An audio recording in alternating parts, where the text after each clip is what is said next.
আপনারা জানেন আমি সবসময় বলে থাকি প্রবাসীরা হচ্ছে বাংলাদেশের অক্সিজেন, এবং এই প্রবাসীদের জন্য আমার ভালোবাসাটা একটু বেশি নানান কারণে, সেটা আমি অনেকবার আপনাদের বলেছি। এবং আজকে আমরা দুজন প্রবাসীকে আমন্ত্রণ জানিয়েছি, আমরা তাদের গল্প শুনবো। তার আগে একটু আপনারা কমেন্টে যারা দেখছেন লিখবেন কে কোন জেলা থেকে আমাদের এই অনুষ্ঠান দেখছেন এবং কে কোন দেশ থেকে দেখছেন। আজকে যে দুজন প্রবাসী এসছেন, একজন সৌদি আরব থেকে মোহাম্মদ ইফতেখার আলম, আপনারা অনেকেই তাকে চেনেন, ভালো ব্র্যান্ডিং করেছেন নিজেকে প্ল্যাটফর্মে, এবং তিনি সৌদি আরবে দীর্ঘদিন ধরে আছেন, কাজ করছেন, এখন দেশে এসছেন, আবার হয়তো চলে যাবেন। এবং আমাদের সাথে আরেকজন আছেন, তিনি বাহরাইনে থাকেন, আবু তাহের, তিনিও আমাদের প্ল্যাটফর্মের সঙ্গে অনেকদিন ধরে জড়িত আছেন, অনেকেই তাকে চেনেন, এবং তিনি প্রায় 22 বছর যাবৎ বিদেশে আছেন। সো আমরা আসলে যেটা প্রচেষ্টা যে যদি একটা অবস্থা তৈরি করা যায়, একটা উদ্যোক্তা হওয়া যায়, ইনকামটা সচল করা যায়, তাহলে ওনারা কিন্তু দেশে এসে পরিবারের সঙ্গে ওনারা সময় দিতে পারেন, কারণ ওনারা পরিবারকে খুব মিস করেন। ঈদ যায়, উৎসব যায়, কারো কারো কখনো কখনো দুর্ঘটনা ঘটে, কিন্তু ওনারা পাশে থাকতে পারেন না। সো আমাদের এটাও একটা মানবিক প্রচেষ্টা যে যাতে ওনারা দ্রুত সময়ে কিছু একটা করে এসে সেই ইনকামটা যদি বাংলাদেশে বসে করা যায়, তাহলে প্রবাস জীবন কেন। সো সেই চেষ্টাই আমাদের, এটা একটা বড় অংশ নিজের বলার মতো গল্পের কার্যক্রমের। সো চলুন তাদের গল্প সরাসরি তাদের মুখ থেকেই শুনি। ইফতেখার আলম এবং আবু তাহের, আপনাদের দুজনকেই স্বাগত জানাচ্ছি আমাদের স্টুডিওতে আসার জন্য। আমরা শুরুতেই ইফতেখার আলমকে দিয়ে শুরু করতে চাই। একদম আপনি যদি এরকম করে বলেন যে আপনার জীবনে আজকে যে অবস্থান তৈরি হয়েছে বা যতটা আপনি ঘুরে দাঁড়িয়েছেন, সেখানে নিজের বলার মতো একটা গল্প কি ভূমিকা রেখেছে? অসংখ্য অসংখ্য ধন্যবাদ স্যার আমাকে সুযোগ দেওয়ার জন্য। আসলে কি দিয়েছে একটু আগে আপনি নিজেই বলছেন যে আজকে নিজে ইফতেখার আলম একটা ব্র্যান্ডের নামও, মানে নিজের ব্র্যান্ডিংটা করে ফেলছি, যেটা আমাকে হয়তো সারা বাংলাদেশ এভাবে চিনত না। আমি সৌদি আরবে একটা অফিসে কর্মরত, ম্যানেজমেন্টে জব করি। সেখানে বিভিন্ন ডিপার্টমেন্টগুলো আমার কাছেই মানে দেখাশোনা করার জন্য মাঝে মাঝে দায়িত্ব আসতো। যেমন কেউ ছুটিতে গেলে তাদেরকে রিলিফ দিতাম, এইরকম এটা বসেই আর কি ইনস্ট্রাকশনটা দিত। তো আসলে এই ফাঁকে ফাঁকেই চেষ্টা করতাম কিছু একটা করার, প্রবাসী থেকেই কিছু একটা করার চেষ্টা করতাম। তো চেষ্টার মাঝেই কিছু একটা নতুন করে শুরু করে দেই। শুরু করার পরে মানে কিছুদিন গেল, যাওয়ার পরে ভালোই চলছিল। যেতে যেতে হঠাৎ করে একটা ধস চলে আসে। ধসের পরবর্তীতে আবার আমি, ধসটা কেন আসে, কি ধরনের ধস? ধসটা, আমি একটা বিজনেস শুরু করি স্টক লটের। আসলে প্রবাস থেকেই আমি স্টক লটের হ্যাঁ, প্রবাস থেকে আমি ঘুরতাম, চিন্তা করতাম যে আমি কিছু একটা করব। তো দেখতাম যে আমি যেহেতু অফিসে আছি, বিভিন্ন ডিপার্টমেন্টগুলো দেখতে হতো। সেলস ডিপার্টমেন্টটাতে যখন আমি দায়িত্ব নিই, দেখলাম হিউজ পরিমাণ ক্লায়েন্ট এবং বায়ার টায়ার যারাই আছে আমার সাথে খুব ভালো কানেক্ট, এবং চায়না, হংকং, এদের সাথে আমার সাথে একটা কমিউনিকেশন ভালো হতো। চিন্তা করতাম আমি কেন না ওদের সাথে লিঙ্ক করে বাংলাদেশে কিছু ওদের কাছে দিই, ওদের থেকে কিছু নেই, এভাবে একটা বিজনেস শুরু করি, চেষ্টা করি কিছু একটা পার্ট টাইম করতে। আগে শুনতাম যে বিদেশে আসার পরে কেউ টাকা জমাইতো না, তো টাকাটা জমাইতো না, সব খরচ করে ফেলতো, হাহাকার। যে মানে এটা পূর্ব যারা বুড়ো হয়ে গেছে তাদের কাছেও শুনি, তো নিজের ভিতরে একটা তৈরি হয়ে গেছে যে ওদের কাছে যেহেতু শুনছি, ওদের যে ব্যাড অভিজ্ঞতাগুলো আছে, তো সেইগুলো আসলে আমাদের ভিতরে এফেক্ট করা দরকার নেই। তো আমি আগে থেকে রেডি হয়ে যাই।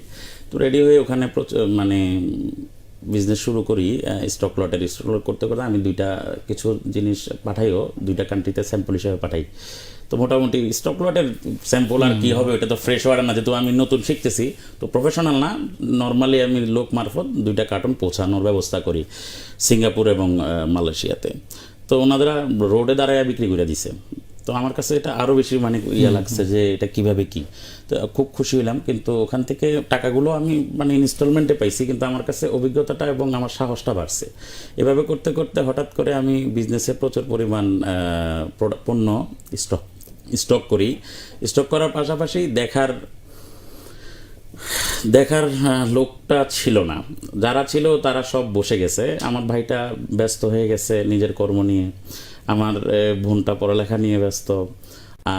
ওখানে প্রবাস থেকে বসে এখান থেকে মানে দেখার মতো কেউ ছিল না। আমার বাবা কর্মরত ছিলেন, এনএসআইতে ছিলেন, উনি গভর্নমেন্ট জব করতেন, যেহেতু ওনার নিজস্ব কাজ নিয়ে ব্যস্ত, তাহলে কে দেখবে? আর যে দোকানটা নিয়েছি এটা আম্মুর মানে আম্মুর সাপোর্টেই নিতে পারছি। ওখান থেকে আমি বলছি যে আম্মু আমি একটা দোকান নিব, দোকানটা কোনো মতে স্টক করে মানে ভাড়া দিলেও চলবে। আপনি কি এই যে যেটা বললেন এখন যে দেখার কেউ ছিল না, ব্যবসা শুরু করার আগে এটা ভাবেন নাই? না, দেখার তখন ছিল। আচ্ছা, তখন ছিল পরে আর যে আপনি যে প্রশ্ন করছেন যে মানে কিভাবে ধসটা এলো, সেটারই একটা অংশ হিসেবে কথাটা বলা। তো তখন দেখার কেউ ছিল না। আমার ফ্যামিলিগতভাবে মানে দেশে, আমি নিজেও দেশে আসি, আসার পরে এগুলো সবগুলো দেখি, দেখার পরে দেখি যে না, আমার জিনিসগুলো যেভাবে হোক কী করতে হবে আমি নিজেও জানি না। বাড়িতে গেলাম, বাড়িতে যাওয়ার পরে ওখানেও দেখলাম যে আমাদের মানে সম্পত্তি যেটাই ছিল সবগুলো অনেক হিউজ, আল্লাহর রহমতে। তো দেখার মতো ওইটাতেও কেউ নাই, সবাই যেখানে আছে ওখান থেকে গেল। তো একটা মানে বিভিন্ন সাইড থেকে একটা এফেক্ট আসে, এই এফেক্টটা আমার প্রায় 20 থেকে 22 লাখ টাকা ক্যাশ চলে যায়। তখন আমি আর মানে ওই টাইমে ঘুরে দাঁড়াতে পারতেছিলাম না, তো আমি আবার ব্যাক করি। ব্যাক করার পরে চিন্তা করছি এবারে যেহেতু হয় না, পরের বারে হবে। ওই সময় দেখতে পারতেছিলাম আব্বু রিটায়ার করতেছে, তা আব্বু রিটায়ার করলে হয়তো ঘোরাঘুরির লোক, উনি হয়তো বসবে বা কিছু একটা করবে। তো আর দোকান টোকানও ছাড়ি নাই, তো দোকান ভাড়া নিয়ে চলতেছিল। কিছুদিন পরে খবর লাগাইলাম যে দোকান কি বিক্রি হবে কিনা, বা ওটা প্রবাস থেকে যখন এবার ছুটিতে গেলাম, তো বিক্রি করলে আমি যদি কিনে নিই ভাড়াটা তো অন্তত চলবে, বিজনেস না হোক। তো এইভাবে করেই দোকান নিয়ে নিলাম 2টা মার্কেটে বাইরে থেকেই। তো ওটা আব্বুই আবার যেটা ছিল, আব্বু আবার রিটায়ার্ডের ওই সময় রিটায়ার করছে, রিটায়ার্ডের সময় আবার উনি আবার মাঝে মধ্যে যায় এটা দেখতো, একটা ছেলেও রাখতাম, ওগুলো উনি স্পেশালি ছেলে টেলে দিয়ে করায় ফেলতো, মানে চলতেছে এখন পর্যন্ত। ওই ধসটা ওই জায়গাটাই, যে জায়গাটায় ধসটা ছিল। তারপরে এভাবে চলতে চলতে হঠাৎ করে কিছুদিন পরে আমি আমার সৌদি আরবে যে কাজে কর্মরত ছিলাম হঠাৎ করে বন্ধ হয়ে গেল।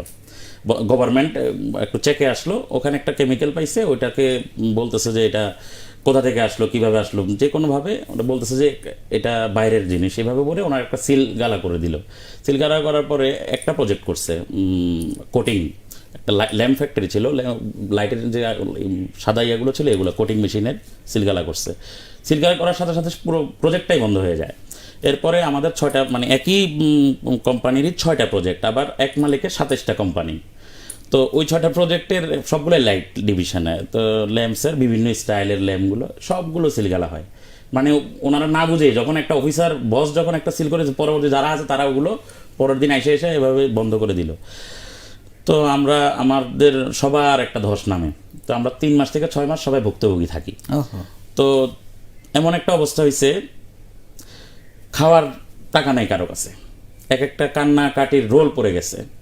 একটা ছেলের জমজ 2টা বাচ্চা এবং আর একটু বড় আর একটা 3টা বাচ্চা একসাথে মারা গেছে। কোম্পানি এই যে ধস নামার কারণে লাইসেন্স একটা এফেক্ট আসে, এফেক্টের কারণে ছুটি লাগাইতে পারতেছিল না কাউকে, নতুন ভিসা করতে পারতেছিল না, ইকামা করতে পারতেছিল না, এটা কোম্পানির প্রবলেম। তো আন্দোলন এটা সেটা সব হইল। সব হওয়ার পরে ওই ছেলেটাকে আর পাঠানো যাচ্ছিল না, যেভাবে চলতেছিল এভাবে ওই ছেলেটা তো কান্না কাটে আত্মহত্যা করবে, কোনো উপায় নাই, তার বাসায় কেউ নাই, 3টা জলজান্ত তার শিশু মারা গেল। এভাবে আরেকজন তার হাতের উপর খাওয়ার টাকা নেই, বাইরে কাজ করতেছিল, হাতের উপর দরজা পড়ে পুরোটা হাত ভেঙে গেছে, সেও টাকা চাইতেছে, সেও উপায় নেই, কাউকে খুঁজেও পাচ্ছে না, বসরা কেউ আসে না। দেশের বাইরে যেটা হয় আসলে এরকম সময়ে পরিচিত না থাকলে লোকজন সবাই স্যার প্রবলেমে পড়ে গেলে যেটা হয়। হ্যাঁ, পরিচিত ছিল। তারপর কি হলো, আপনি এরপর কি করলেন? হ্যাঁ, তারপর ওখানে আপনার কিছু যাওয়ার পরে তো ওইভাবে দিচ্ছিল, আমার প্রবলেমে পড়ে গেলাম। বসের সাথে কথা বললাম, বস বললো তোর তো সমস্যা নেই, তোর তো আমি চালাচ্ছি, তোর তো ওখানে আমি বলছি ওদেরকেও তো আপনি একটা কিছু করতে, কারণ ওখানে তো আমি থাকি, ওরা তো কিছু একটা হইলে তো আমার কাছে আসবে, আরও কয়েকজনের কাছে আসবে, নিজের কাছে সহ্য হচ্ছিল না। তো আমি বসের কাছে খুব কান্না, মানে আমার চোখে কখনো মানে তো অনেক অনেক কষ্ট করছি, কিন্তু আমার চোখ দিয়ে পানি বের হয় না। ওই দিন আমার পানি বের হয়েছে। বসকে বললাম যে আমার কিছু করতে হবে না, ওদেরকে করেন। তো ওদেরকে বস বলতেছিল যে আমি কি করতে পারি বল, গভর্নমেন্ট ইস্যু, আমি কিছু করার নাই। আমার শরীরের লোম দাঁড়ায় গেছে স্যার, কি বলবো, মানে বস বলতেছিল আমি কিছু করতে পারবো না। তো আমি বলছি স্যার আপনি যদি কিছু না করতে পারেন কে পারবে, ওদেরকে কোথায় কিছু একটা করেন স্যার, পার্সোনাল কিছু করেন। আমি কিছু করি, আমার কাছে সেই সামর্থ্য নাই। 6 মাস বেতন দিচ্ছেন না কাউকে, ওরা খাবে কোত্থেকে? বেতন হলো আপনার বাংলার 15,000 টাকা, খাবে না থাকবে না কি করবে? ওই বেতনটাই তারা পাচ্ছে না। তারপরে কারেন্ট বিল, ইলেকট্রিসিটির লাইন কেটে দিছে, তারপর কি হলো? ইলেকট্রিসিটির লাইন কেটে দিয়েছিল, এগুলো সব কেটে দিছে। কেটে দেওয়ার পরে ছেলে পেলে আন্দোলন, কেস করবে, সাহস পাচ্ছিল না। তো কেস টেস করছে কোম্পানির এগেনস্টে কেস করে কোনো উপায় হয় নাই, কারণ কোম্পানি নিজেই ওই যে গভর্নমেন্টের বিরুদ্ধে একটা কেস দিছে, ওটাতে গভর্নমেন্টের জন্য বিশাল একটা অ্যামাউন্ট পাবে, সেই আশায় তারা বসে আছে। গভর্নমেন্ট কিছুই ধরলে বলতেছে আমি তো কেস টাকা পাবো, ওগুলো দিয়ে দাও, ওদেরকে দিয়ে দিচ্ছি। তো ওরা আর পাইলো না। তারপর ওদেরকে একটা মানে সিস্টেম করে করে দিচ্ছিলাম। কিন্তু এর ফাঁকে আমার যে মেয়াদটা, ওটা আমার নিজেরটাও শেষ। ওই নিজে শেষ হওয়ার কারণে বস সৌদি আরবে বস চেষ্টা করতেছিল যে রিনিউ করবো, কিন্তু করতে গেছে একটা সমস্যা হয়ে গেল। ওই সময় গভর্নমেন্ট আবার ওয়ার্নিং দিল 19টা প্রফেশন সৌদি আরবে বন্ধ, ব্যান্ড। হাই প্রফেশন যারা আছে 19টা হাই প্রফেশন ফুল ব্যান্ড, ম্যানেজার হতে শুরু করে সেক্রেটারি হতে শুরু করে, মানে অফিসিয়াল লেভেলগুলো সৌদি থাকতে হবে বাধ্যতামূলক, এই জন্য ব্যান্ড করে দিল। ব্যান করার কারণে আমার একামাটা রিনিউ হচ্ছিল না।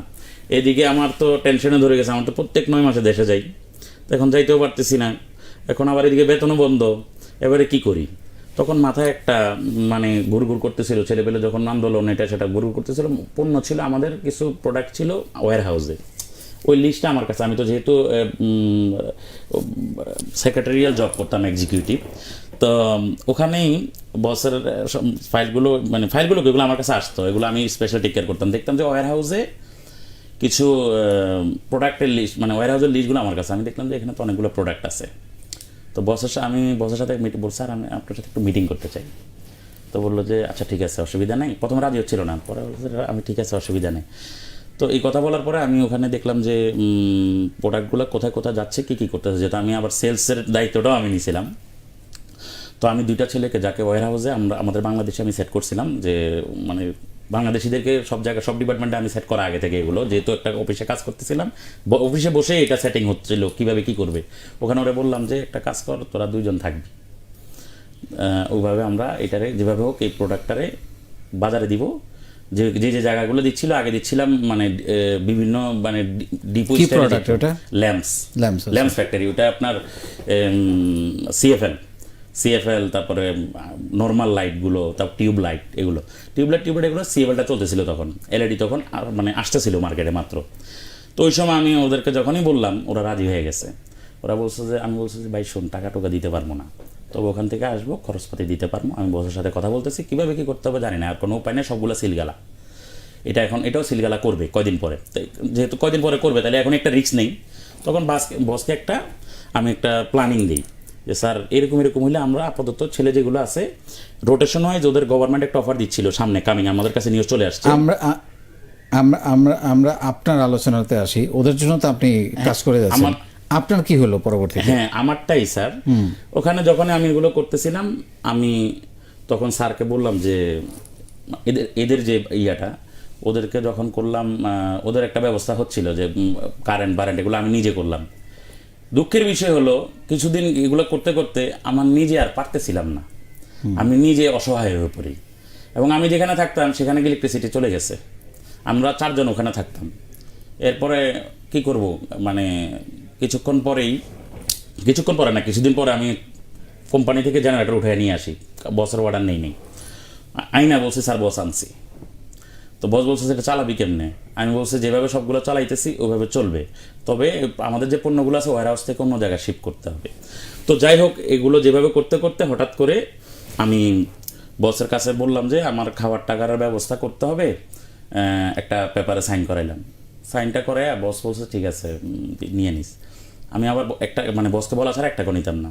বাসায় আসলাম, বাসায় আসার পর হঠাৎ করে আরেকজন আসলো যে ভাইয়া আমার তো ওয়াইফের অবস্থা খারাপ, হাসপাতালে ভর্তি, টাকার একটু খুব দরকার, একটু ম্যানেজ করে দেন, ধার করে হোক যেভাবে করে হোক আমি আপনাকে রিটার্ন করব। আমি আর কিছুই বলতে পারলাম না, আমি বললাম দেখতেছি, তখন ওই টাকাটা আমি দিয়ে দিছি। আমি আসবো আপনার কাছে, ওনার গল্পটা একটু শুনে। তার আগে আপনি একটু ছোট করে বলেন, এই নিজের বলার মতো গল্পের সাথে আপনি যুক্ত হলেন কবে থেকে? মানে কিভাবে এই প্রেক্ষাপটে? আমি আসলে যে গল্পটা বলছিলাম এই গল্পের ভিতরেই মানে এটা এখনই চলে আসবে জিনিসটা। তখন আমি ওনাকে টাকাটা দিয়ে দিই। টাকাটা দেওয়ার পরে আমি পুরো খালি, খাইতে পারতেছিলাম না। নিজের বিজনেস আছে, টাকা আমি অলরেডি বাংলাদেশ থেকে এনে কিছুটা চলতেছি, সবাই এটা বুঝতেছে না, কাউকে বলতেও পারতেছি না যে আমার কাছে টাকা নেই, নিজের দুঃখ বুঝাতে পারতেছিলাম না। তো হঠাৎ করে ওখান থেকে বের হয়ে বসকে বললাম, বস আর সহ্য হচ্ছে না, আমার দেশে পাঠাইতেই হবে। বলছে আমি চেষ্টা করতেছি। এদিকে আমার আব্বু গেছিল হজে, উনি আমাকে যেভাবে হোক নিয়ে আসার জন্য, কিন্তু বসে আমাকে ওয়াদা করার কারণে আমি ওখানে চলে গেলাম। কিছুদিন পরে আমি সার্চ করতেছিলাম যে আমি সব ফালাই দিয়েছি, টেনশন দূর করার জন্য সব ফালাই সার্চ করতেছিলাম যে আমার যে দেশে যে বিজনেসটা আছে ওইটাকে একটু এখান থেকে ডেভেলপ করে ফেলি আবার, যেহেতু এটা পারিবারিক কেন্দ্রে মানে পরিবার দেখতেছে, তো এটাকে কীভাবে আরও ডেভেলপ করা যায়, একটা বিজনেস গ্রুপগুলো খুঁজতে হঠাৎ করে দেখতে পাইলাম যে নিজের বলার মতো একটা গল্প, আইডি কার্ড দেখতে পাইলাম, কার জানি দেখতে পাইছি এখন ওটা জানি না, মনে নেই। তো আমি মেসেজ করলাম যে ভাই নিজের বলার মতো গল্প, আমার তো অনেক গল্প জীবনে, আমি এই নিজের বলার মতো গল্প ফাউন্ডেশন এইটাতে ফাউন্ডেশন তো তখন ছিল না, তখন কোনো রিপ্লাই আসে না। আমি এটাই লিখছি যে আমি যুক্ত হইতে চাই, আমার তো অনেক গল্প। তো এই কথাটা বলে ওই দিনই আমি মানে বিভিন্ন পেজ টেজ ঘাটি, নিজের বলার মতো গল্প, নিজের বলার মতো পাচ্ছি, হঠাৎ করে পাইলাম, ওখানে আমি নিজে যুক্ত হই। যুক্ত হওয়ার পরে আমার সাথে কিছু ছেলে পেলে ছিল, ভাইয়ারা, ছোট ভাইরা। তো ওরা গ্রুপে দেখতেছি মানে ওনারা সাথে সাথে আমিও ইনভাইট দিলাম, সাথে সাথে ঢুকছে ওরা, ঢুকে আমি বলছি দেখতে থাকো আর ক্লাসগুলো করো। আমি তখন নিজেও বুঝতেছিলাম না, আমি বলছি যে এখানে যে সেশন দিচ্ছে, আমি এতটুকু বুঝতেছিলাম যে সেশন ক্লাস, এটা বুঝতেছিলাম, কারো থেকে হেল্প নিচ্ছিলাম না। তো হঠাৎ করে পোস্টও দিছি, আমি প্রথম পোস্ট দিয়ে মানে মোটামুটি দেখলাম যে ভালোই রেসপন্স এবং পজিটিভ সব কিছু। আবার আপনার ক্লাসগুলো দেখতেছি, ভিডিওগুলো, মানে এতটা অনুপ্রাণিত যে ওই সময় যখনই ঢুকছি আমার ভিতরে একটা জিনিস কাজ করতেছে। ওই দিনের 7ম ব্যাচে আমি যুক্ত হয়েছি, ওই দিনই দেখতে পাইলাম যে ঘোষণা আসলো, সরি টপ 20-র ঘোষণা আসছে। আমি বললাম যে টপ 20 এটা কি স্যার দিচ্ছে, তাহলে তো আমারও তো নামটা তো থাকা দরকার ছিল, আমি তো ছিলাম গ্রুপে, নামটা আসলো না কেন বুঝি না, আসলে টপ 20 কি সেটাই বুঝি না। তো দেখলাম যে কমেন্টস করলে লিখে দিতেছেন যে সর্বোচ্চ কমেন্টসকারীকে করা হচ্ছে, তাহলে আমি একটা কমেন্টস করা শুরু করে দিলাম। তো কমেন্টস করা 2-3টা স্টিকার, 5টা স্টিকার, মানে বুঝি না তো, মানে আন্দাজে দিচ্ছি। তো দিয়ে কিন্তু টপ 20-তে নামটা চলে আসছে। প্রথম যেটা দেখতেছিলাম ওই সময় আমি ছিলাম, কিন্তু এটা বুঝতাম না দেখে নামটা আসে নাই। কিন্তু স্টিকার দেওয়া উচিত না, স্টিকার, হ্যাঁ স্টিকার দিয়ে ফেলছি, স্টিকার দিয়ে আমি কিন্তু চলে আসলাম। তো তখন স্টিকার মানে বলা হলো, আমি জানি না কিছু, তখন বলো প্রথম যেহেতু, তখন বলা হলো যে স্টিকার দেওয়া যাবে না। এর ফাঁকে আবার ঘোষণা আসলো স্ট্যাটাস অফ দ্য ডে, সর্বোচ্চ মানে স্ট্যাটাস অফ দ্য ডে, যারা মানে ভালো লিখেন দিনের সেরা লেখাটা, মানে সেরা হিসাবে ঘোষণা করা হয়, সেরা লেখাটা গল্প, নিজের গল্প হতে হবে, বিভিন্ন ক্যাটাগরিতে দেয়া আছে। তো আমি ওটা পড়লাম, খুব অনুপ্রাণিত হইলাম। আমার তো দুঃখের শেষ না, আমি ওই টাইমে এত ডিপ্রেশন, মনে হয়েছে যে আমি আত্মহত্যা করি ওই টাইমে। আমি ওই টাইমটাতে আমি গ্রুপে যুক্ত হয়েছি, এবং যুক্ত হওয়ার পরে আমি টপ 20, আমার তখন মাথা অনেক মানে হট টাকা, আমি টপ 20-তে এমন মানে আমি পজিটিভ মানে গল্পটা একবার পড়ি, ওই সময় পোস্ট বেশি খুঁজে পাওয়া যেত না, যেহেতু আমাদের ফাউন্ডেশনটা তখন একটু ইয়াতে ছিল। তো আমি মানে পোস্টগুলারে খুঁজে বের করতাম, আর সেল পোস্ট খুঁজতাম। ওই সময় মানে দেখতাম যে 2-1 সেল পোস্ট দিচ্ছে, নামটা মনে নেই, ওনারাই প্রথম সেল পোস্ট দিত, নীরব, তারপরে আরও কয়েকজন ছিল। ওনাদের পোস্টগুলো খুঁজে আমি টেকনিক মেনটেন করতাম। যখন একটা স্টিকার মানা করলো, আমি ফটোগুলোতে একটা ফটোতে কমেন্টস করে গেলাম, এবং এটা কমেন্টসটা করার কারণে পজিটিভ কাজ হলো যে আমি একজনের পোস্ট না পড়ে কিন্তু কমেন্টস করলে ওনারও মাইন্ড করবে, ওনারা তো একটা আশায় পোস্টগুলো পড়া হয়ে যাচ্ছে। হ্যাঁ, আমি কিন্তু একটা পোস্ট আমি পড়তেছি, পড়ার পরে ওই ছবিগুলোতে আর আমার তো পড়তে হচ্ছে না, আমি একটা পোস্টেই কিন্তু পড়ে ফেলছি। এটা বলতে পারবে না কেউ যে আমার পোস্টটা পড়ে নাই। আলহামদুলিল্লাহ বা মাশাআল্লাহ, চমৎকার কালেকশন। আচ্ছা, আমি আবার আসতেছি আপনার কাছে, আমি একটু তাহের ভাইয়ের গল্প শুনি, আপনার এখান থেকে আবার শুরু করব, এবং আপনি তারপরে ধীরে ধীরে ব্যাপক পরিচিতি লাভ করেন প্ল্যাটফর্মে, সেটা আমরা জানি, এবং এরপর থেকে আপনি ব্যবসাও শুরু করেন এই প্ল্যাটফর্মে, এবং এখন সেই ব্যবসা আপনি করছেন, বিদেশে বসেই বাংলাদেশে ব্যবসা করছেন, আবার ফেরত যাবেন কি যাবেন না এটা নিয়েও আপনি টেনশনে আছেন। তার ভাই আপনার গল্পটা একটু একইভাবে শুনতে চাই, যে এই প্ল্যাটফর্মে আপনি কীভাবে যুক্ত হলেন এবং সেইটা আপনাকে আসলে কতটা বদলে দিয়েছে। আসসালামু আলাইকুম, অসংখ্য ধন্যবাদ প্রিয় স্যার, আমাকে ইনভাইট করার জন্য, এখানে আসার জন্য। আমি আসলে অনেক আনন্দিত যে আজকের এরকম একটি ইউটিউব চ্যানেলে এসে আপনার সাথে কথা বলতে পেরে।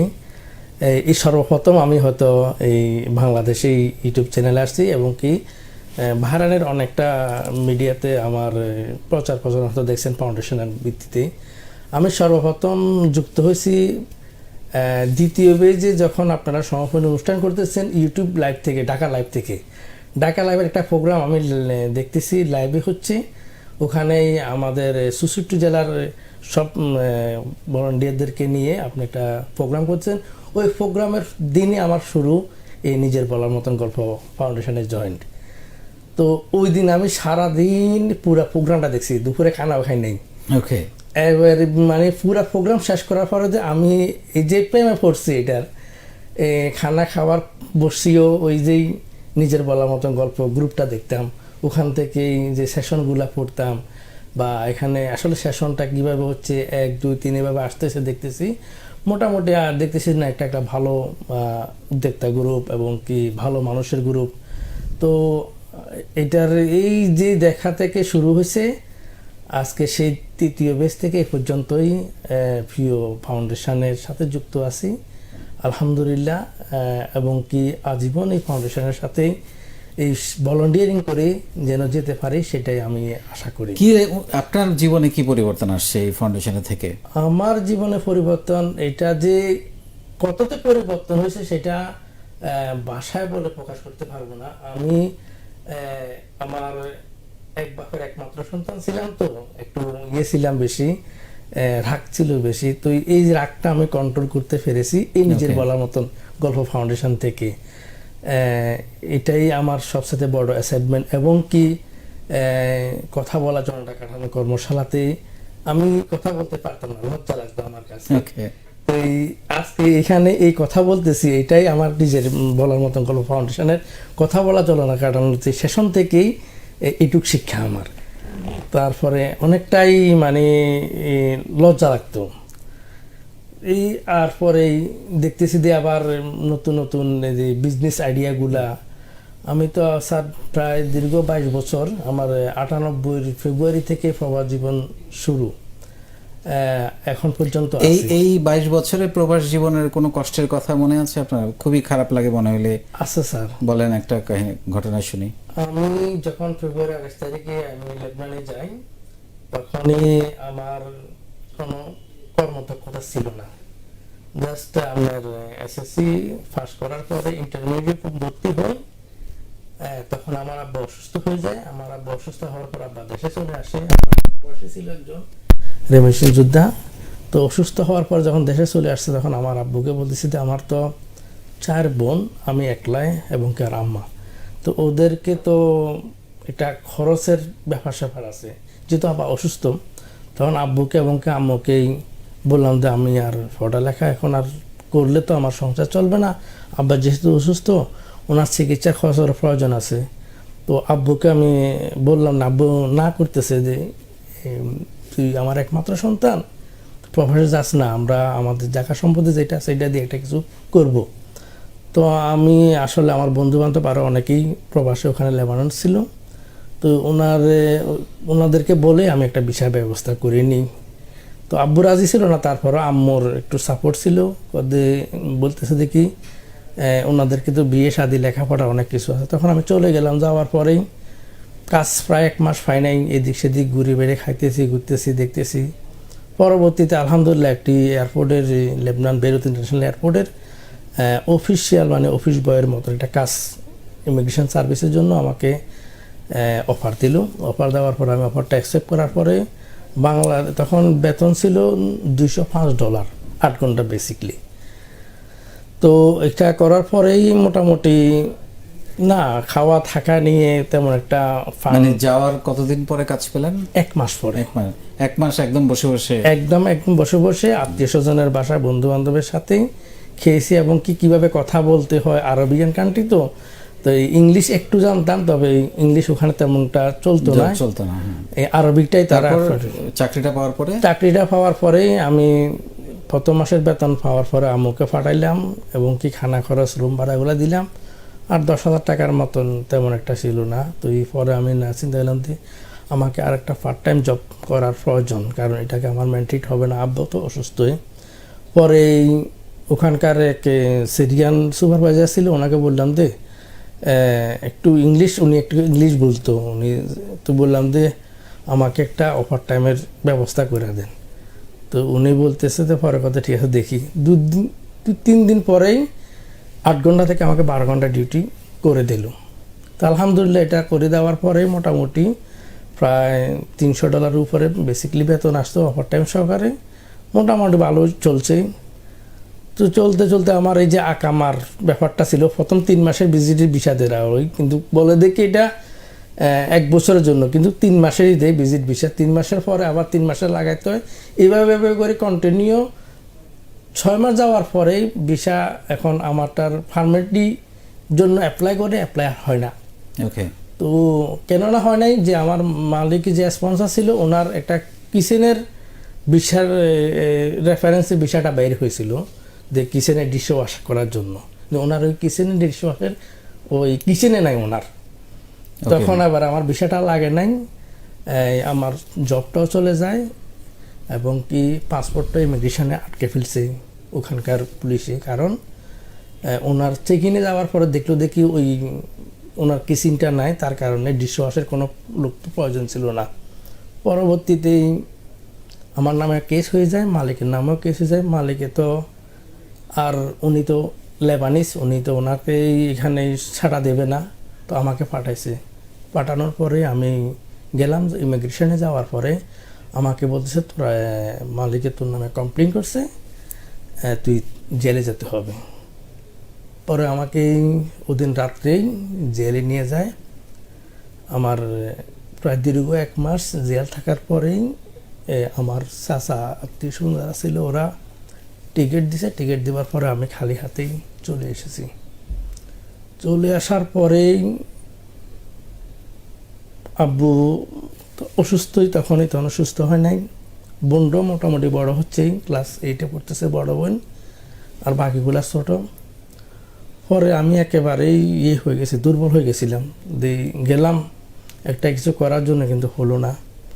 পরেই আরও এলাকার লোকজনে একটু করতেছে। পরে আমি একটা টেইলার দোকানে বসি, বন্ধুর সাথে সময়টা শুধু কাটাইতেছি আর চেষ্টা করতেছি আবার বাইরে যাওয়ার জন্য। কিছুদিন পরেই আবার সৌদি আরব চলে যাই। আরেক বাড়ির পাশের আমার আব্বু ওনাকে একদিন উপকার করছিল, ওনাকে বাইরে যাওয়ার সময় কিছু টাকা দিয়ে হেল্প করছিল। ওই সুবাদে আমাকে উনি কত তোকে আমি একটা ভিসা দেবো, সৌদি আরবে আয়, টেইলারিং কাজ যেহেতু তুই করতেছিস, এটা হয়তো একটু অভিজ্ঞতা নেই, ওখানে গেলে বাকিটা তোকে করে দেওয়া হবে না। তো ওই সুবাদে আমি ওখানে যাই। প্রায় 3 মাস পরে ভিসাটা হয়ে যায়। চলে যাওয়ার পরেই আলহামদুলিল্লাহ গেছি। যাওয়ার পরে আমাকেই কপিলে রিসিভ করছে এয়ারপোর্ট থেকে, এবং কি নিয়ে গেছে উহুদের পাহাড়ের এখানে একটা মরুভূমিতে ছোট্ট একটা মসজিদের সামনে একটা দোকান দিছে টেইলারের। তো আমি এখানে কাজ শিখছি হচ্ছে কি আমাদের বেসিক্যালি শার্ট প্যান্ট বা লেডিজের সালোয়ার এগুলা, কিন্তু ওখানে আমাকে ধরাই দিছে যে কি করতে হবে, তোপ সিলাইতে হবে। আচ্ছা, জুব্বাগুলো আর কি, জুব্বা, হ্যাঁ, এবং কি কাটতেও হবে। আমি তো স্যার জানি না, কারণ আমি শিখছি হয়েছে শার্ট অ্যান্ড প্যান্ট এগুলা। তখন বললাম যে স্যার আমি তো কাটিং মাস্টার না, আমি কাটতে পারি না, আমাকে কাটিং করে দিলে আমি সিলাইতে পারবো। তো একটু আরবি জানি, যেহেতু লেবানন ছিলাম, তো ওনাকে একটু বুঝাইতে পারছি। পরে বলতে না, উনি বলতেছে না, তুমি নিজেই কাটতে হবে, নিজেই সিলাইতে হবে, এভরিথিং তুমি নিজে করতে হবে। তো পরেই আরেকজন ইন্ডিয়ান ছিল, ওনার সাথে একটু কমিউনিকেশন করি। 10-15 দিন পর্যন্ত চেষ্টা করছি স্যার, হয় না। তখন আমি কি করলাম, আত্মীয় স্বজনকে বললাম যে কিরে ভাই, আমাকে তো ফ্রি ভিসার কথা বলছিলি, এখন কন্ট্রাক্ট ভিসা দিছে, এবং কি টেইলারিং কাজ তো জুব্বা সিলাবার জন্য, ওটা তো আমি পাই না, তুই কপিলের সাথে কথা বলি, এটা একটু ম্যানেজ কর। তো ওই কপিলে বলতেছে না, আমি দেব না, আমার এখানে কাজ করতে হবে। পরে আমি ওখান থেকে কি বলবো স্যার, রমজানের সময় ছিল, ইফতার করতাম ইফতার করার পরে এখানে অবশিষ্ট যে খানাগুলো থাকতো ওগুলা গুটিয়ে নিয়ে সেহরি খাওয়ার জন্য রেখে দিতাম কিছু এক অংশ, ওইটা আবার রাত্রে সেহরি খাই, দিনে আবার রোজা রাখতাম। এইভাবেই টাকা পয়সা দিত না, কাজকর্ম করতে পারি নাই বা ওনাদের। পরে কিছুদিন যাওয়ার পরে আমি আসলে কষ্টটা আর সহ্য করতে পারছি না, কারণ ফ্যামিলির আদরের সন্তান ছিলাম, একমাত্র ছেলে, বড় ছেলে। আমি পালাই গেছি ওইখান থেকে, কাগজপত্র সব কিছু ছেড়ে দিই, পাসপোর্ট ওনার কাছে আমি পালাই গেছি। পালা যাই আমি এক লন্ডি দোকানের দুপির কাজ করছি, দুপির কাজ নিয়েছি 600 রিয়াল বেতনে। তো ওই 600 রিয়াল বেতনে বাংলাদেশি ছিল, উনি বলছে যে তুমি সামনে কাজ করতে হবে না, তুমি শুধু ব্যাক সাইডে কাজ করবে, আর দরজা লক থাকবে, কোনো যদি সেকেন্ডে আসে লক করলে ব্যাক দরজা দিয়ে তুমি বাইরে চলে যাইও। তো ওই সময় তো আমার বাঁচার জন্য আমাকেই করতে হবে, তো আমি ওটার প্রস্তাবে রাজি হয়ে কাজ করতেছি। আমার হাতে ঠোসা পর্যন্ত পড়ে গেছিলো, আমি জীবনে কখনো নিজের কাপড়টাই দেশে কোনো ধুই গায়ে দিই নাই। তো এটা পরিস্থিতি আমাকে মানিয়ে নিতে হচ্ছে সব কিছু। তো মোটামুটি 6-7 মাস ওখানে কাজ করার পরে আব্বুর একটু চিকিৎসা পদ্ধতিতে বোনটাকে একটাকে বিয়ে দিলাম। তারপরেই এবং এরপরে আপনি আস্তে আস্তে ঘুরে দাঁড়িয়েছেন, তারপরে আবার বাহরাইন গেলেন। এখান থেকে আবার মোটামুটি প্রায় 5 বছর অবৈধভাবেই একটা সুপার শপেই কাজ করি, ওখান থেকে চেঞ্জ করি নিজে আস্তে আস্তে যখন। এবং এখন ভালো আছেন, এবং সবচেয়ে বড় কথা আপনি এখন একজন উদ্যোক্তা। আপনার প্রতিষ্ঠানের নামটা কি? জি আলহামদুলিল্লাহ, আমি উদ্যোক্তা। আমি এখন নতুন করি আমাদের গ্রুপের ভালোবাসা এবং অনুপ্রেরণা নিয়েই আমাদের ফাউন্ডেশনের কোর ভলান্টিয়ার মডারেটর কি বলে মাহবুব হাসান ভাইয়ের সাথেই আলোচনা এবং কি কথাবার্তার ভিতরে আমরা ইমাম ট্যাব লিমিটেড একটা কোম্পানি লঞ্চ করেছি। এবং কি আমাদের আইটেমটা হচ্ছে কনজিউমার আইটেম। ইনশাল্লাহ আমাদের 4টা প্ল্যান্ট আছে কনজিউমার, এবং কি আরও কয়েকটা এগ্রো আছে, গার্মেন্টস এগুলা, এবং কি আরো বিস্তারিত আমাদের ইফতেখার। অনেক ধন্যবাদ। মানে আসলে আমার ব্যক্তিগত চাওয়া যেটা ছিল আপনাদের, আমি শুনেছি আপনার গল্পটা, আমি ইচ্ছে করে লম্বা করে শুনলাম এই কারণে যে কত কষ্ট আপনারা করেন, এগুলো তো আমরা জানি না, এই কষ্টগুলো আমাদের জানা দরকার। আমি জানি কষ্টগুলো, তবুও শুনলাম, জানি বলেই আমি চাই আপনারা দেশে চলে আসেন। আপনারা দেশে এসে সেই রকম বা তার কাছাকাছি ইনকাম যদি করেন, পরিবারের সাথে থাকলেন। একটা আজকে 22টা বছর আপনি বিদেশে পরিবার থেকে বিচ্ছিন্ন, এটা আমাকে অনেক পীড়া দেয়। সো ইনশাল্লাহ সেই জায়গার দিকে আপনি হাঁটছেন। আশা করি খুব শিগগিরই আপনি আপনার প্রবাস জীবন, কারণ আলটিমেটলি তো আসতে হবে, আপনি তার গ্রিন কার্ড না এটা যে আপনি ইউরোপে থাকেন, আমেরিকা থাকেন, আপনার গ্রিন কার্ড দেওয়া হলে আপনাকে তো আসতেই হবে। জি স্যার। তাহলে কিছুদিন আগে যদি আসা যায়, কিছুদিন বেশি পরিবারের সাথে থাকতে পারলেন, এটা হলো সবচেয়ে বড় কথা। অনেক ধন্যবাদ ইফতেখার, আপনার কষ্টের গল্প আমরা কিছুটা শুনছিলাম। আমি যদি বলি যে বড় কোনো ভুল আপনার জীবনে, সেটা কি? আসলে ভুল থেকে তো সরাসরি আমরা মানে একটা ভুল মানেই শিক্ষা, আর এটাকে পজিটিভভাবেই নিই এখন বর্তমানে। কারণ এই ফাউন্ডেশনে যুক্ত হওয়ার পর থেকে ভুলগুলোকে আর ভুল মনে করি না, এগুলোকে পাওয়া মনে করি। তো চলার পথে আমরা সব মানে ভুলটা চলেই, এখন কন্টিনিউ ভুলের ভিতরেই মানে আছি, কিন্তু ওইটাকেই পজিটিভিটি। কিন্তু একই ভুল বারবার করা যাবে না, সেটা হচ্ছে বোকার কাজ। ভুল থেকে শিক্ষা নিতে হবে, একই ভুল বারবার করা যাবে না, এটা হচ্ছে তো আপনার এখন আপনি যে ব্যবসায় মনোযোগ দিয়েছেন বাংলাদেশে, এই নিজের বলার মতো গল্পের মাধ্যমেও আপনি বেশ পরিচিতি পেয়ে ব্যবসা করতে আপনার সুবিধা হচ্ছে। আগামীতে প্ল্যান কি আপনার? মানে কোথায় গিয়ে দাঁড়াতে চান আপনি? যদি আমাকে কিছুক্ষণ আগে প্রোগ্রাম শুরুর আগে বলছিলেন যে আমি এখন ঠিক বুঝতেছি না যে বিদেশে ফেরত যাব নাকি থেকেই যাব, আলটিমেটলি প্ল্যান কি? মানে আপনি একসময় তো ফেরত আসবেন, কোথায় দেখতে চান নিজেকে? সবার মাঝে নিজের নাম, সবার অন্তরে নিজের নামটা চাই। এবং বিজনেসের থেকেও বিশ্বাসটা বড় জিনিস। আমরা শুধু আমরা উদ্যোক্তা হচ্ছি, কিন্তু উদ্যোক্তা হওয়ার পাশাপাশি যদি মানে যে জিনিসটা আপনি শিক্ষা দেন সবসময়, যে উদ্যোক্তাদের যে ক্যাটাগরিগুলো লাগে সেটার ভিতরে বিশ্বাসটা অনেক বড় জিনিস। আপনার কাছ থেকেই শিখছি, আর এই জিনিসটা আমি স্পেশালি এইভাবে শিখি নাই কোথাও, একাই ফাউন্ডেশনে শিখছি। গল্প তো আসলে এই ফাউন্ডেশনে গল্প বললে তো শেষ হবে না, এখান থেকে পাই নাই এমন কিছু নাই। আমি খুঁজে পেয়েছি, নিজেকে ঝালাই করছি, আমার যে শিক্ষাগুলো আছে সেগুলোকে আমি ঝালাই করে করে আজকে এই পর্যন্ত। আর সেটাই আপনি বলছিলেন যে নিজেকে আজকে বিজনেস উদ্যোক্তা, বিজনেস প্রজেক্ট হাতে নিচ্ছি। আমি এমআই মার্ট ভিডি নামে আপনার যখন আমি ফাউন্ডেশনে যুক্ত হই দেখলাম যে 137টা মানে পয়েন্ট আছে। ই কমার্স বিজনেস নামে একটা পয়েন্ট ছিল, আমার খুবই পছন্দ হয়েছে। মানে আমি ইউনিক কিছু খুঁজছিলাম, যা আপনি বলেন যে না ইউনিক কিছু করতে হবে, গতানুগতিক না ব্যতিক্রম কিছু, এবং ইউনিক বিজনেসের ভিতরে ইউনিকনেসটা জড়িত। তখন আনকমন একদম প্রথম অবস্থায় ফাউন্ডেশনে e commerce business MI mart ভিডি যা গত সম্মেলনেও ছিল আপনি অবশ্যই জানেন, সেটা নিয়ে আমি প্রচুর ব্যাপক সাড়া পাইছি। কিন্তু আমি মানে স্পেশালি এর মাঝে আবার পার্টনারশিপ বিজনেসের অফার, এর মাঝে আবার অনেকগুলো অফার টফার পাওয়ার পরে তো লাস্ট পর্যন্ত এখন এখানে ইমাম ট্রেড লিমিটেড, যা আবু তাহের ভাই বলছিল, সেটা নিয়ে একটা জল্পনা নতুন করে শুরু করছি। এবং সেটা ওইটাই তো বললাম, যখন আমার নামটা সকলের মাঝে সকলের অন্তরে থাকবে, আমার ইমাম ট্রেড অটোমেটিক্যালি চলবে। তবে আপনাদেরকে নিজের বলার মতো গল্প থেকে একটা কথা বারবার বলা হয়, যেটা হয়তো আপনাদের অনেক বড় উপকার করছে, যে নিজের সঞ্চয়টা নষ্ট করবেন না। আমি শুনেছি আপনি 22 বছরের জীবনে মানে এই প্ল্যাটফর্মে যোগ দেওয়ার আগে অনেক টাকা পয়সা লস করেছেন, ধার দিয়েছেন, করেছেন। এই জায়গাটাতে মানে আগে যত লস করেন বা টাকা পয়সা নষ্ট করেন, এখন যাতে আপনার প্রতিটা টাকা কাজে লাগানো যায়, সেই কাজটাই তো নিজের বলার মতো গল্প আপনাদের জন্য করছে। এই শিক্ষা নিয়ে স্যার আপনার আজকে ইমাম ট্রেড লিমিটেড একটা কোম্পানি, সরকারি নিবন্ধিত এবং কি ট্রেডমার্ক এবং ট্রেড নিয়েই আজকে পদযাত্রা। ইনশাআল্লাহ এই আগামীতে ইনশাআল্লাহ আমার মনে হয় যে আমার যেই বর্তমান সহযোদ্ধা যারা আমার বন্ধু বা নিজের বলার মতো ফাউন্ডেশন থেকে খুঁজে পেয়েছি, আমার একই উপজেলার, কিন্তু আমি তাকে চিনতাম না, এই নিজের বলার মতো গল্প ফাউন্ডেশন থেকেই আমার সাথে পরিচয় হয়। তো আমাদের ইনশাআল্লাহ এই একটা ব্যাংক তৈরি হয়েছে, এই ব্যাংকটাকে আমরা পুরা বাংলাদেশের 64 জেলার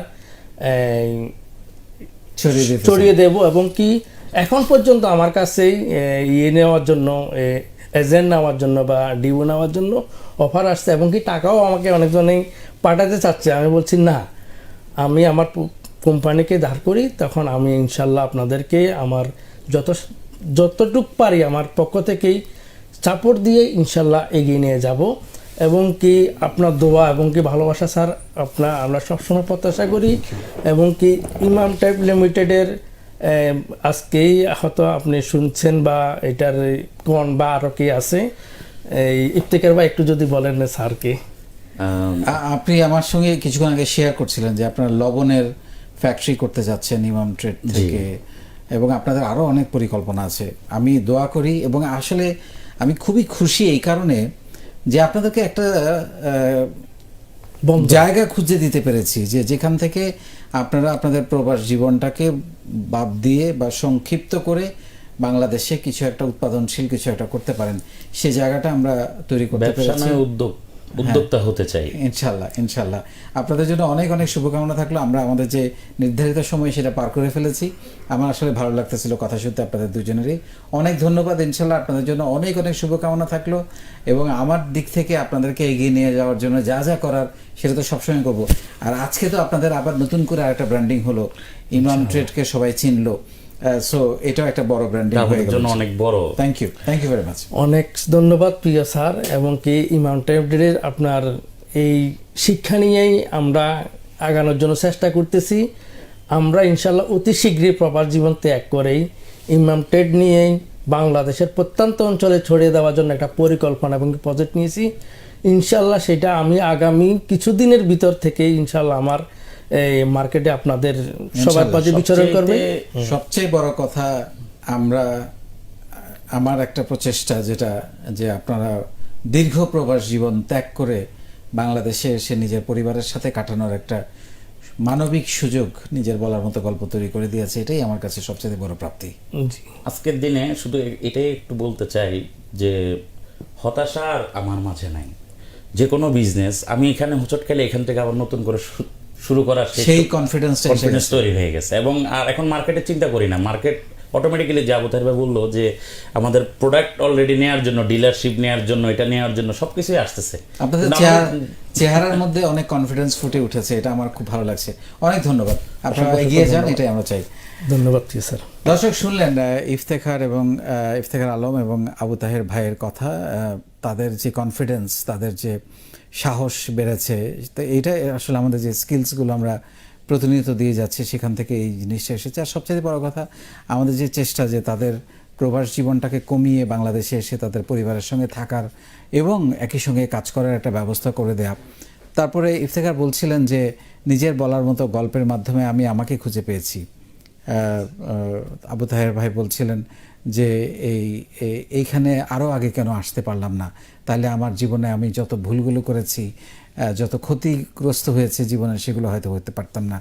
সবই ইচ্ছা, আল্লাহর ইচ্ছা, এবং এইভাবেই আমরা প্রবাসীদের জন্য, বাংলাদেশের 64 জেলার জন্য কাজ করে যেতে চাই। আপনারা যারা প্রবাসী আছেন এই মুহূর্তে আমাদেরকে দেখছেন, আপনাদের প্রত্যেককে সালাম জানাচ্ছি, ভালো থাকবেন।